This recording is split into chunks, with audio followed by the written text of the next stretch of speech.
comprendre la peur de prendre la parole en public. J'aime utiliser une métaphore. Imaginez que vous alliez à un rencard, à un date, hein, avec quelqu'un qui vous plaît véritablement. Comment vous vous sentez, concrètement?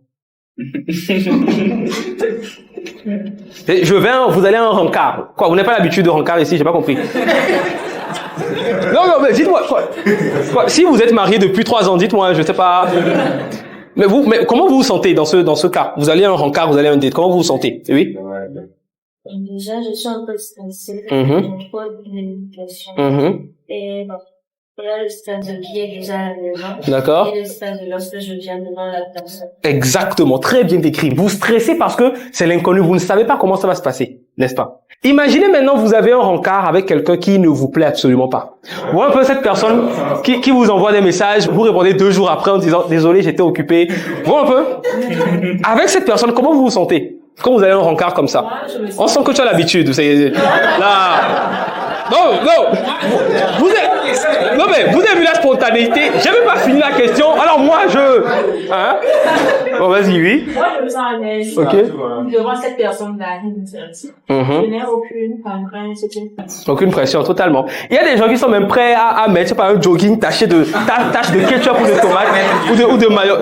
Exactement, ou un peu. Vous ne ressentez aucune pression. Vous ne ressentez aucun stress. Alors, quand on prend les 2 cas, pourquoi est-ce que vous avez peur dans le premier cas?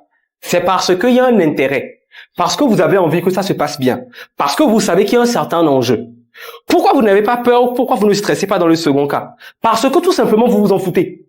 Parce que tout simplement vous vous dites que ça marche ou que ça ne marche pas, ça n'enlève rien à ma vie. Et lorsqu'on reprend la même analogie dans le domaine de la prise de parole en public, l'on a peur de prendre la parole en public dès lors qu'on sait que cette prise de parole a un certain intérêt, un certain enjeu pour nous.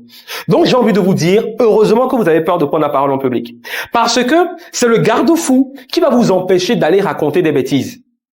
Lorsque vous avez peur de prendre la parole en public, vous travaillez beaucoup plus sur votre prestation, sur ce que vous allez avoir à faire.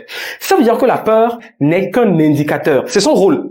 Ça vous indique que là où je m'en vais, il y a un enjeu, il y a un intérêt. Il en va de ma crédibilité, il en va de ma notoriété, il en va de certains éléments, en tout cas, qui me tiennent à cœur. C'est comme ça qu'il faut comprendre la peur, en tant qu'indicateur de l'intérêt d'aller prendre la parole en public, de l'enjeu derrière votre prise de parole en public.